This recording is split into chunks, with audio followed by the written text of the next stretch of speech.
Olá, Eletice, Cléo, tudo bem? João Carlos, Tássia. Vamos lá, pessoal. Ju entrou também, Lúcia Guimarães, Rose. Tudo jóia, pessoal? Hoje eu vou começar bem pontualmente, sem música, sem falar nada diferente, porque eu preciso terminar rapidinho a live e eu preciso falar com vocês algumas coisas que eu tenho recebido muitas perguntas iguais e eu pensei, eu preciso tirar um tempinho da minha vida para tentar colocar na cabeça desse pessoal algumas coisas sobre concurso público que não são difíceis, que não tem nada de sobrenatural e que vocês dão conta. Então, olha só, estão me ouvindo bem? Estão vendo tudo direitinho? Tá tudo bem? Conexão boa? Posso começar o tema?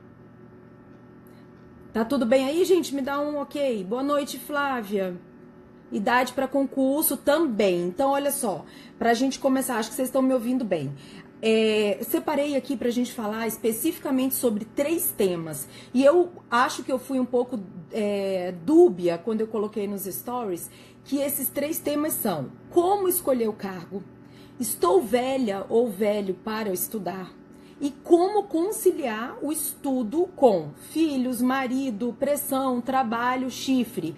A coisa mais engraçada, um monte de gente começou a me responder por direct: chifre, chifre, chifre, chifre. Ou seja, o pessoal queria vir na live para assistir, para ouvir como é que concilia com chifre. Porque, infelizmente, é uma coisa normal mesmo de acontecer quando a gente está estudando para concurso e, aliás, em qualquer fase da vida. Então, esses 3 temas eu vou abordar nessa live de hoje, mas eu queria começar com um assunto um pouquinho mais sério, um assunto filosófico, mas que explica para vocês um pouco do que vocês estão passando. Olha só, se a gente for lá atrás na filosofia, a gente vai ver que algumas vertentes filosóficas tratam com a questão do prazer e com a questão do sofrimento. Então, assim, quando a gente pega os hedonistas, por exemplo, a corrente do hedonismo, a gente vê que o principal objetivo do homem, segundo essa vertente filosófica, é a busca do prazer. Então, é o prazer acima de qualquer coisa, é a busca eterna pelo prazer. O sentido da vida humana é a busca do prazer. Quando a gente vai um pouquinho além e vai estudar os estoicos, a gente vê, e por que eu tô lembrando de tudo isso? Porque os meus filhos estão estudando isso na escola, e aí eu lembro mais, apesar de ter trabalhado com isso também no doutorado. Quando a gente vê os estoicos, eles mudam um pouquinho essa vertente, e eles, ao invés de buscarem o prazer a qualquer custo, o que eles querem é fugir do sofrimento. Então eles começam a trabalhar como a principal fonte da vida, a principal busca da vida é evitar o sofrimento, evitar os males que o sofrimento pode trazer. E aí, para quem entende que é uma corrente filosófica também, eu entendo assim, o cristianismo ressignifica isso e ele traz, assim, com a vida de Jesus, o sofrimento como algo que pode ser bom. Então, o sofrimento passa a ser visto como bom. Só que o que acontece? A gente vive, na maioria das vezes, com essas visões hedonistas e estoicas de repugnar o sofrimento, de tentar evitar o sofrimento e de colocar o nosso prazer acima de todas as coisas. Se vocês tiverem curiosidade, joguem no Google Pirâmide de Maslow. Ele trabalha ali, e tem um pouco a ver com a questão da 4ª camada também, ele trabalha ali com a afetividade, o prazer, vamos supor assim, numa fase intermediária dessa pirâmide dele, e só após dessa fase intermediária da busca do afeto, da busca do prazer, é que a gente vai encontrar o que é a nossa missão pessoal. Então tá acima nessa pirâmide essa questão da realização pessoal, da busca da missão pessoal. Por que eu tô falando isso para vocês? Porque a primeira coisa, quando a gente pensa em escolher um cargo público, é a gente pensar se a gente já saiu dessa fase, dessa base aí, essa base intermediária, digamos assim, da pirâmide de Maslow, segundo a qual o que importa é o nosso prazer, segundo a qual o que importa é a gente agradar os outros, segundo a qual o que importa é que todo mundo goste da gente. E eu não sou superior não, tá? Vira e mexe eu tô nessa fase também, vira e mexe eu me encontro querendo buscar essa felicidade, buscar essa alegria a qualquer custo. E quando a gente passa a pensar numa missão que vai além disso, e essa missão é uma missão de realização pessoal, independente do que o outro pensa, independente da pressão externa, você consegue sair dessa necessidade de agradar a todo momento e consegue sair especialmente dessa questão de se abalar demais com reprovações e se abalar demais com qualquer sofrimento que vai ter no seu caminho. Dito isso, vocês estão anotando aí, para quem gosta de anotar, porque é muita informação. Dito isso, eu quero trazer uma questão para vocês. É um grande problema da nossa era essa coisa de buscar o nosso cargo, buscar a nossa profissão, buscar o que a gente quer fazer da vida, exclusivamente com base na felicidade. Então assim, eu quero ser juiz para ser feliz, eu quero ser promotor para ser feliz. Por isso que eu critico, às vezes, eu tô errada porque não me cabe julgar, mas enfim, eu não acho legal juízes colocando um monte de foto de viagem, um monte de foto de se dando bem, promotor coloca foto no júri. Eu não acho legal isso, porque isso fomenta essa busca do cargo pela felicidade, para ser feliz no cargo. E se a gente faz um cálculo matemático, gente, um cálculo matemático que eu fiz antes da live, nós temos por semana 168 horas. A nossa semana tem 168 horas. Para quem trabalha no tribunal, por exemplo, aqui o TJDF, que a gente adota o sistema de 6 horas corridas, se você pegasse 6 horas vezes 5 dias da semana, se você não tem teletrabalho, você tem 30 horas de trabalho. Sobram aí 138 horas na sua semana. Então você tem ali 30 horas, isso dá o quê? Menos de um quinto. Então, gente, olha só, você pensar que o seu trabalho é o que vai te fazer feliz, que o seu cargo é o que vai te fazer feliz, é, no mínimo, algo que não condiz com a realidade matemática. Porque você vai estar no seu trabalho num período de tempo muito pequeno, perto de toda a outra realidade da sua vida. Então, além do cargo, você vai ter a sua família, você vai ter os seus amigos, você vai ter as suas questões pessoais do que você gosta ou não de fazer, você vai ter as suas viagens. Então, você reduzir a sua felicidade ao seu cargo é muito pouco. Por que eu tô falando isso? Porque o primeiro tema que eu queria falar na live hoje era como escolher o cargo. E aí eu quero falar com você para você não escolher o cargo pensando nessa felicidade. Nenhum juiz trabalha feliz todos os dias. O que faz a felicidade dentro do trabalho é a sua habilidade, a sua competência, é você se superar no seu dia a dia no trabalho. Então, assim, se a gente pegar um pedreiro, outro dia a gente fez um canil aqui em casa, se a gente pegar um pedreiro, eu duvido que ele goste do processo de ficar ali colocando um tijolo em cima do outro, mas quando ele vê no final aquela obra feita e ele sabe, fui eu, aquilo traz felicidade. Então é a mesma coisa na sua profissão. O que vai te fazer feliz como promotor, como juiz, como advogado público, como qualquer outro cargo, não é o dia a dia. O dia a dia é repetição, é rotina. A gente precisa encarar como dever. O que vai te fazer feliz é a sua habilidade, a sua competência em fazer aquilo que você escolheu. Então não escolha o cargo. Outro dia alguém me falou assim: eu não sei se eu deveria ser juíza porque eu não quero ser juíza desde que eu nasci. Eu também não queria. Eu queria ser médica. Eu fiz vestibular para medicina e fui aprovada e acabei ficando em dúvida demais e acabei fazendo direito e hoje acho que tomei a decisão certa. E eu lembro que quando meu pai na época conversou comigo, ele falou assim: olha, e o meu pai é médico. Meu pai falou pra mim assim: Geilza, se você fizer medicina, você só vai ser médica. Se você fizer direito, você vai poder escolher entre ser advogada, ser promotora, ser delegada, ser juíza. E falou lá um tanto de coisa que eu não lembro mais, mas que tem realmente um leque gigantesco. Então, a minha decisão foi muito racional. Eu pensei, olha, eu vou me dar melhor, eu vou conseguir ter mais sucesso fazendo direito. E posteriormente, quando eu escolhi a magistratura, teve muito a ver com isso também. Quer dizer, eu comecei a achar interessante, eu assisti um júri, eu gostei do papel do juiz no júri, mas eu tive uma frustração no meu trabalho como advogado da União. Quem me segue aqui já sabe dessa história. Eu tive uma frustração muito grande. Eu tive um chefe que eu agradeço a ele de joelhos, que ele rasgou um parecer meu que eu tinha feito em 24 horas e sofrido muito com aquilo, e ele rasgou, e eu achei aquilo assim um descaso, uma falta de respeito. E aí eu coloquei na minha cabeça: eu vou ser juíza porque ninguém vai corrigir mais nada meu, eu vou fazer do meu jeito. Às vezes, uma escolha que pode parecer para muita gente até mesquinha, quer dizer, até arrogante. Hoje eu vejo, um pouco de soberba, mas foi uma escolha racional.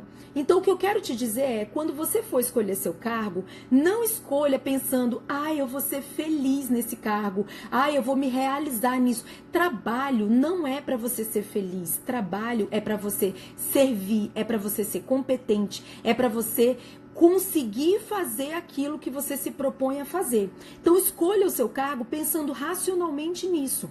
Então, assim, você acha que você vai gostar de fazer audiência, de ficar ouvindo partes a tarde inteira?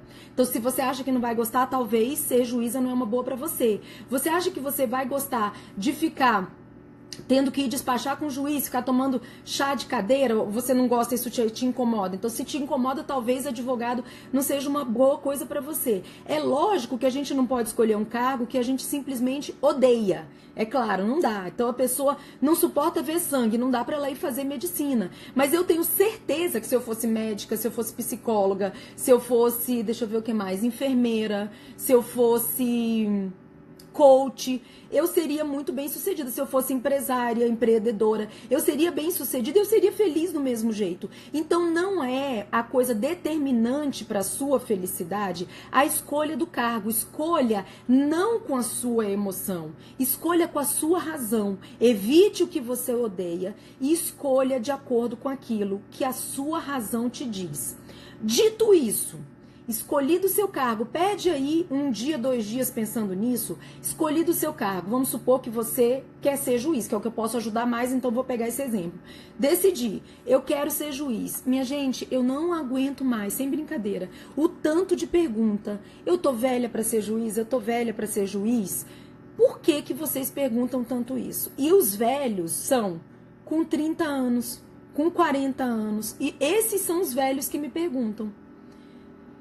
É de chorar, né? Eu falo, não é possível que a pessoa realmente se ache velho com 40 anos. Primeira coisa, resolução número 75 do CNJ de 2009.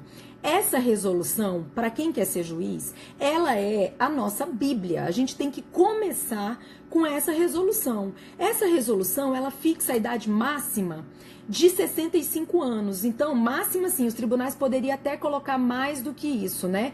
Então, 65 anos é o que está previsto no artigo 13, parágrafo 5º da resolução 75 do CNJ, que você, se quer ser juiz, você precisa começar a ler essa resolução, entender o que é prática forense, o que é atividade jurídica, aliás, entender qual é a idade que a resolução exige e entender especialmente as fases do concurso. Você vai fazer a prova objetiva, a prova de questões discursivas e a prova de sentença sem a banca saber quem você é.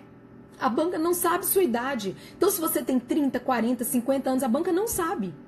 A banca só vai saber a sua idade quando você for para a prova oral. E imagina só, a resolução diz que é critério de desempate a idade. Quem for mais velho, se estiver empatado com a nota, ainda ganha. É critério de desempate, então você não está velho. Sabe o que acontece? Acontece que isso aí é uma desculpa que você dá para você mesma.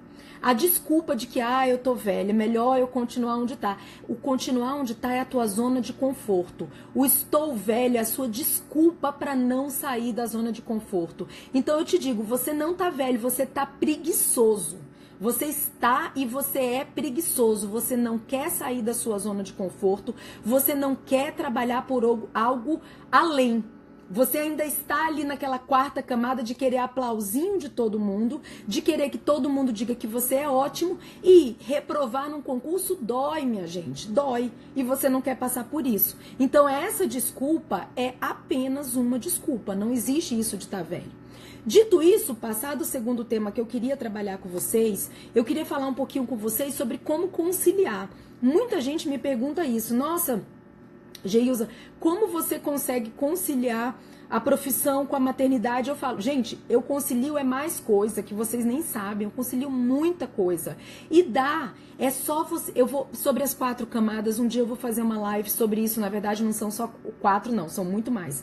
Como é que a gente consegue conciliar? Vamos de novo voltar para as 168 horas que você tem, 168 horas que você tem por semana. Como é que você pode pegar e organizar essas 168 horas? Quantas horas por dia você pode estudar? Quantas horas por dia você precisa trabalhar? O que sobra dessas suas horas? O que você precisa e consegue colocar ali como um momento para estar com o marido, um momento para estar com os filhos? E olha, eu vou falar uma coisa para vocês. A grande maioria de vocês que tem filhos pequenos e que fala assim, ai, eu me sinto culpada por deixar o meu filho pequeno. Gente, ele nem vai se lembrar.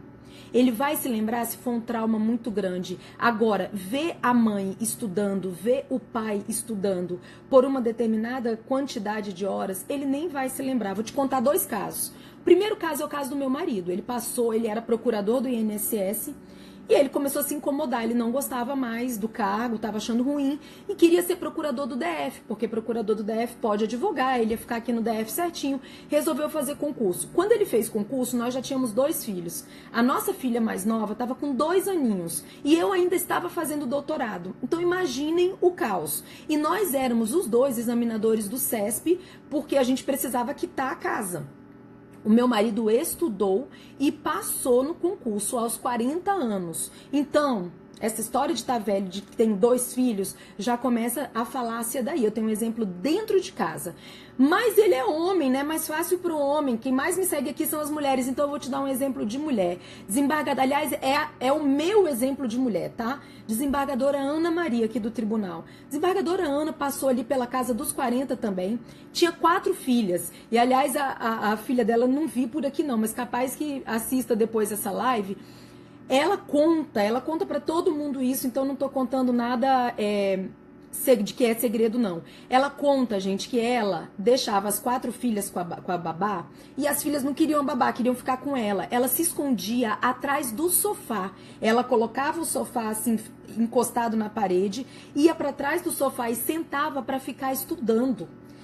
Já com 40 anos, gente, na faixa ali de 40 anos, com 4 filhas. Então, assim, é tudo desculpa. Essa história de que tá velha, de que levou chifre, de que tá sofrendo, de que a avó tá na UTI, me perdoem, mas é desculpa de quem não quer fazer.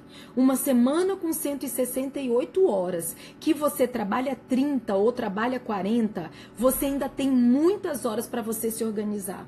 O que eu faço quando eu preciso render mais, produzir mais? Eu tiro um tempinho do meu sono. Gente, meia hora que você durma a menos não vai ser significativo na sua vida. Não vai ser. Você não vai entrar numa paranoia por causa de uma meia hora. E meia hora de estudo ou de alguma coisa que você precisa fazer, no meu caso estou escrevendo, é muito.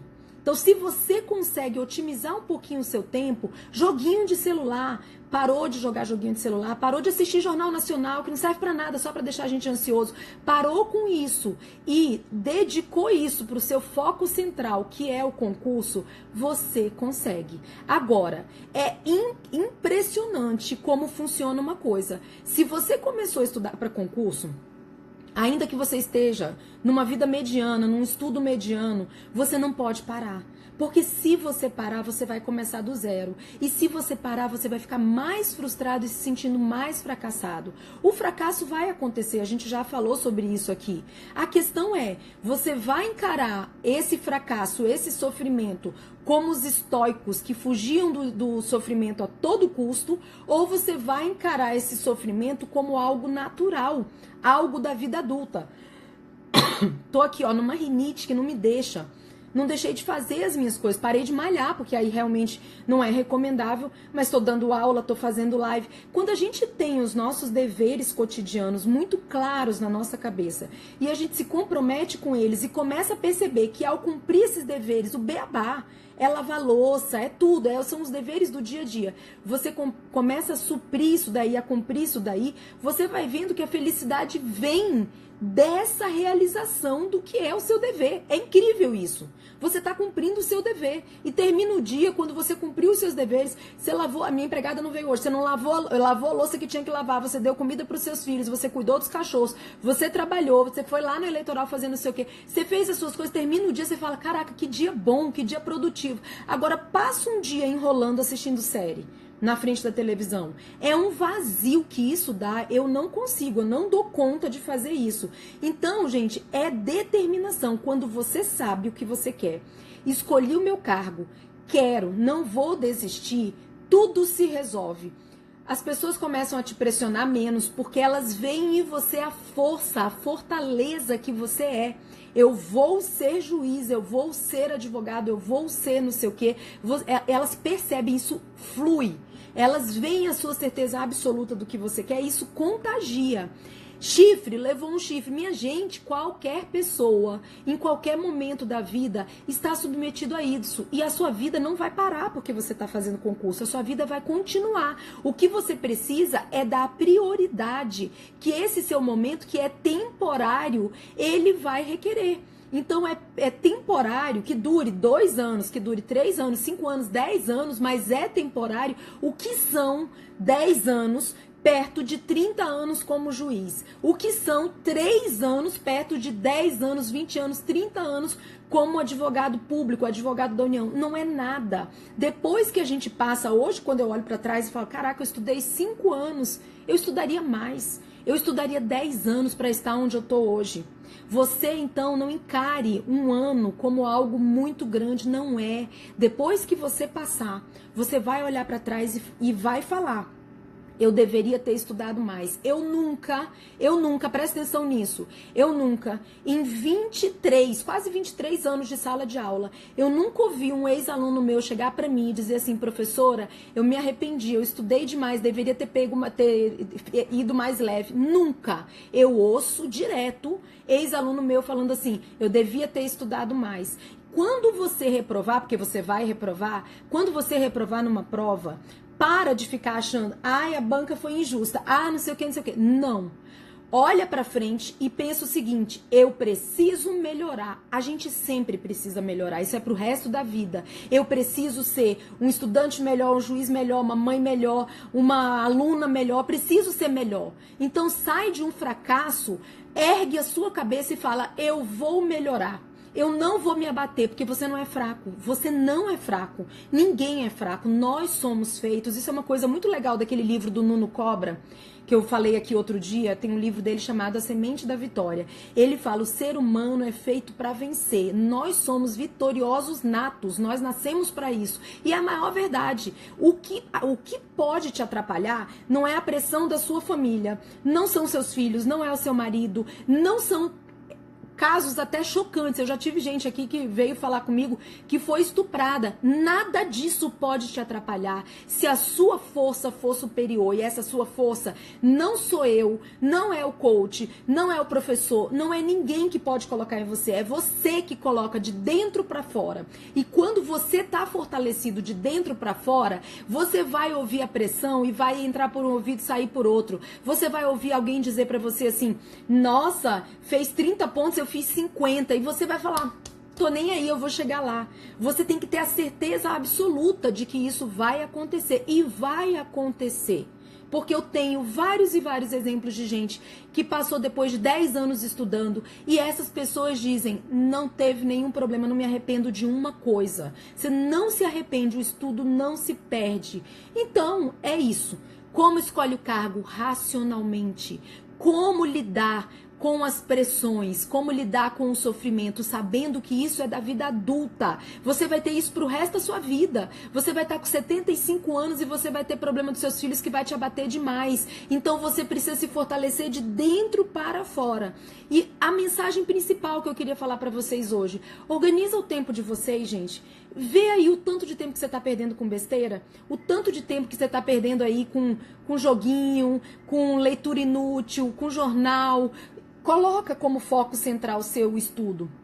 Foca tudo para isso daí. E aí você pode fazer, decidido que o seu cargo é juiz. Você pode fazer outros concursos? Deve, faz tudo. Eu fazia tudo que aparecia. Eu passei em concurso de advogado do Banco Central. Nunca nem pensei em ser isso. Fiz o concurso sem ler o edital. Mas isso é ótimo, sabe por quê? Porque quando você passa, você fica com aquela sensação, caraca, sou bom pra caramba, sou foda. Se você não passa, você fala, eu preciso melhorar em tal e tal matéria. Então, encare tudo isso com naturalidade. Não tem segredo, não tem mistério, tem persistência, tem força interior, tem fim do vitimismo, porque o vitimismo, se ele funcionasse, se ele fosse legal, eu ia ser a primeira a te apoiar. vou te dar colinho, vem cá, ser vítima no colinho da tia G, igual eu falo lá pros meus aluninhos. Mas não serve pra nada, ele é paralisante. Para de se paralisar. Siga em frente, erga a sua cabeça e tenha a absoluta convicção de que você nasceu para vencer e de que você consegue. Fortaleça tudo isso em você e nada do exterior consegue te abater. Beijo pra vocês, fiquem com Deus. Se tiver pergunta, me manda por direct, que hoje eu vou ter que dar uma atençãozinha ainda pro marido e pros filhos, tá bom? Beijo, gente. Tchau, tchau.